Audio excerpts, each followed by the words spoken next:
Health and Human Services Secretary Robert F. Kennedy Jr. is on a tour of the country and made a visit to Idaho today.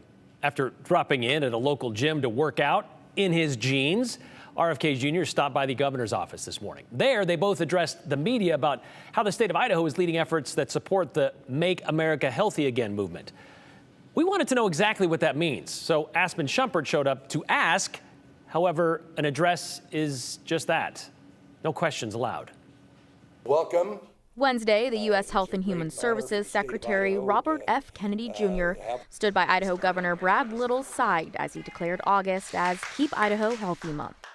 I've been wanting to come out here since I got the job as secretary to congratulate him and to thank him for standing up for the American Constitution, unlike any other state. Their speech to the media lasted about 10 minutes, which included Kennedy saluting Little for the state's leadership during the COVID-19 pandemic. Idaho did better than any other state in preserving those essential American freedoms, and a lot of that was because of the leadership of Governor Little. Something protesters like Natalie Draper, who was outside the Capitol building today, feels the opposite about. Instead of our government in Idaho unifying everyone and making sure that everyone received the best care possible and the best care and instructions possible, they were constantly trying to divide us. Kennedy says laws recently passed in Idaho have advanced the Make America Healthy Again movement. That includes the 2025 Senate bill, which requires school districts to create cell phone policies. Kennedy says that helps improve students' mental health. And the 2025 House Bill 109, restricting the use of SNAP benefits for purchasing soda and candy. If you want to drink a Coke, you ought to be able to do it. But the American taxpayer should not be paying for it.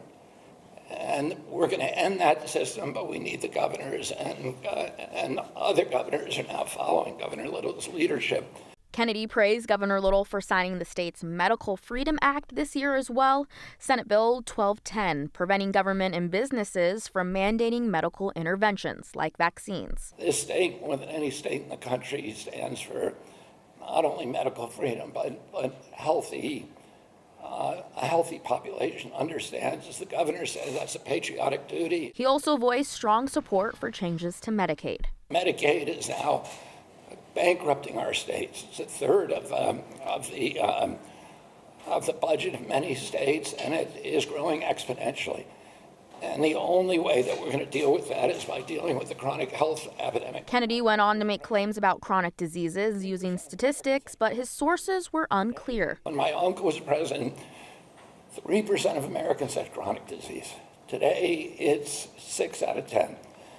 And it's 90% of our medical costs. When my uncle was president, we spent zero on chronic disease in this country. Today, we spend $1.3 trillion a year. And other stats alluding to a rise in both diabetes rates and autism rates.